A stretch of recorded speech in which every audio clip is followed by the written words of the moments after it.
Hello and welcome back to Vintage Treasures, and today we're going to be taking a in-depth look at Mutagen Man 1990 from Playmates in Mirage Studios from the Vintage Teenage Mutant Ninja Turtles line.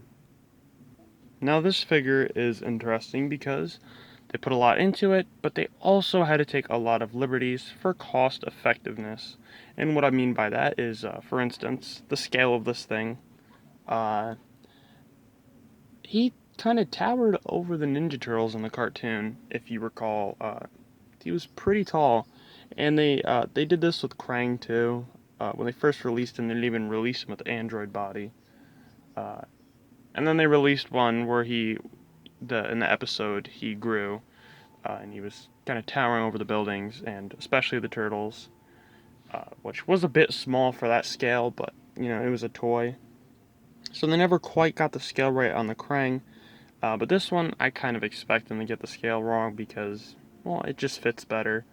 Also, very cost effective. More units will sell because they're going to be cheaper than, say, a taller figure.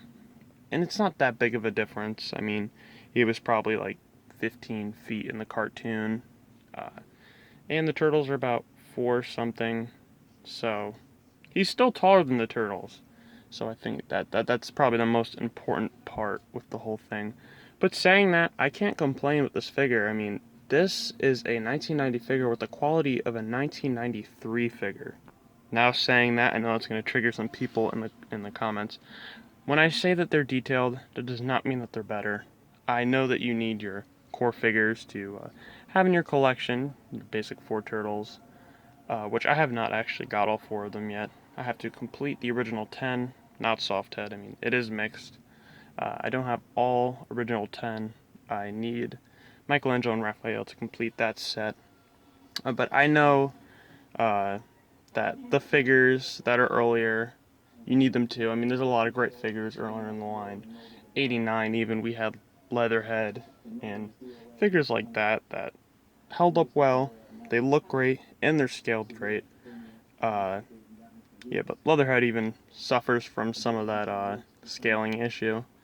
Uh, but yeah, I just wanted to put that out there so no one's like furious in the comments. And taking a closer look at this figure, we can see they definitely did go the extra mile on this guy. Between the paint and everything, the mixed materials with the nice hard solid plastic there, and the bit more rubbery plastic here for his joints. Not to mention his accessories, which we'll talk about a bit later. Uh, yeah, they just really did a lot of detail on that, like they did with Muckman, which was also released in 1990.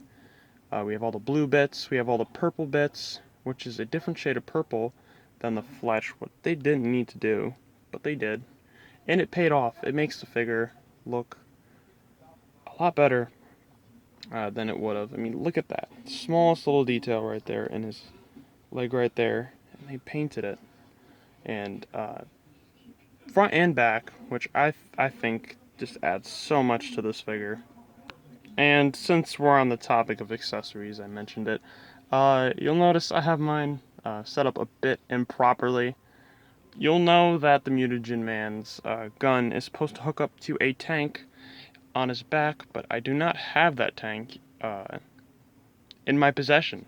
So I decided to hook it up to a conveniently placed spot here, which actually clicks in. You can feel it click in, and doesn't hook up too well to the gun. It's not supposed to hook up to the gun. It's supposed to hook up from here to the tank. Uh, yeah, that's how it's supposed to be hooked up. See, I even forget. Uh, yeah, I like the way that this figure looks. It just works so well. I mean, even like this with the compromised accessories, it still works. It just really shows how much work Playmates put into these figures. Oh, and I forgot to mention, with the tank and the gun, we also got another, I wouldn't necessarily call them accessories, but part of the play feature. If you're not a toy collector and don't want to damage your toys, you could fill them with water and put these little bits in there that he comes with, and if you shake it around, they would float around in the water. I'm not going to demonstrate that because this guy is pretty hard to dry out. And if there's cracks, I don't want it to get everywhere because this plastic is quite old. And everything in it just looks great, and it's durable, and it's painted the same way as the outside is, so it's durable and won't fall off in the water. Yeah, so that's cool. One complaint I do have about this figure, this will be a segue into condition issues, is this bit that sticks off on the end of the arm. I mean, it looks cool.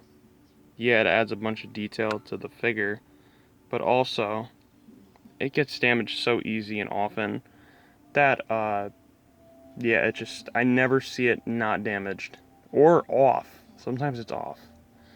And the nails here, but I expect that. The feet of the figures are going to get pretty damaged.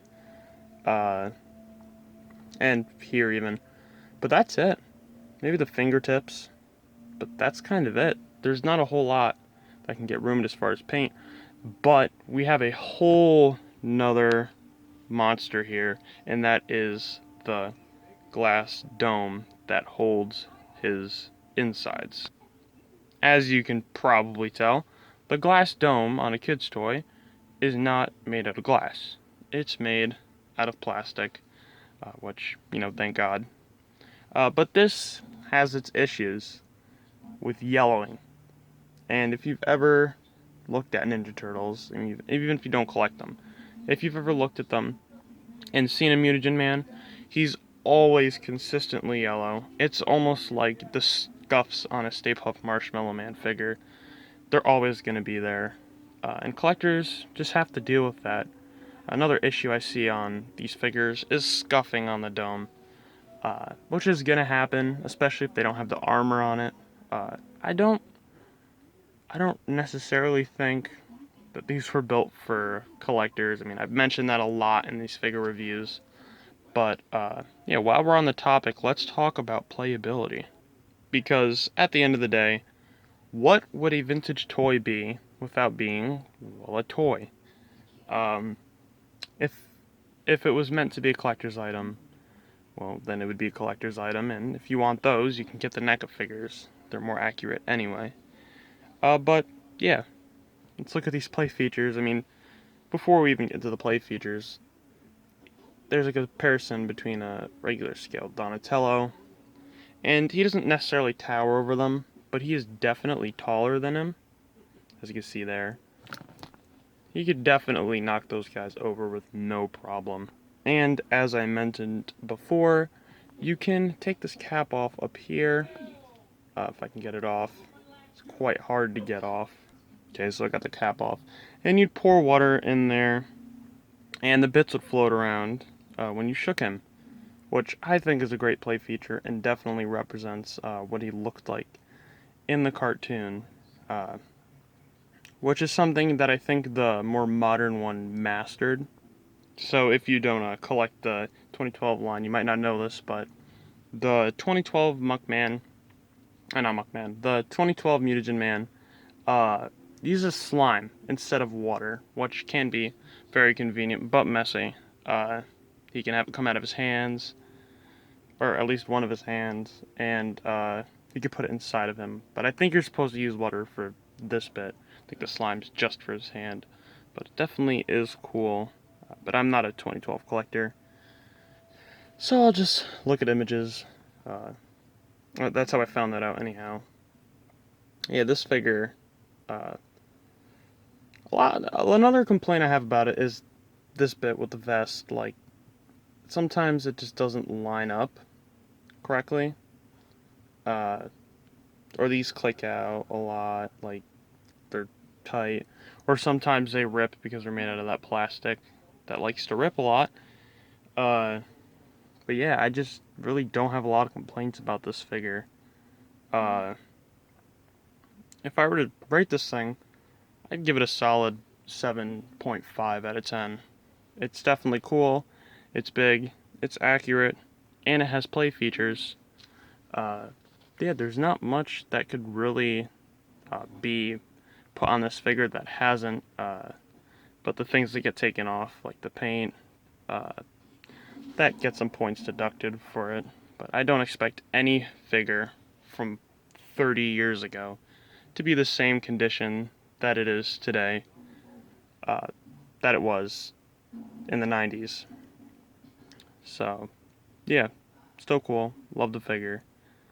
If you enjoyed today's video, please consider liking the video and subscribing to my channel. I post videos like this every week on Wednesday, and I've been staying pretty strong to that, and I've been getting a couple returning views on here, which I saw in my statistics and I was pleased to see.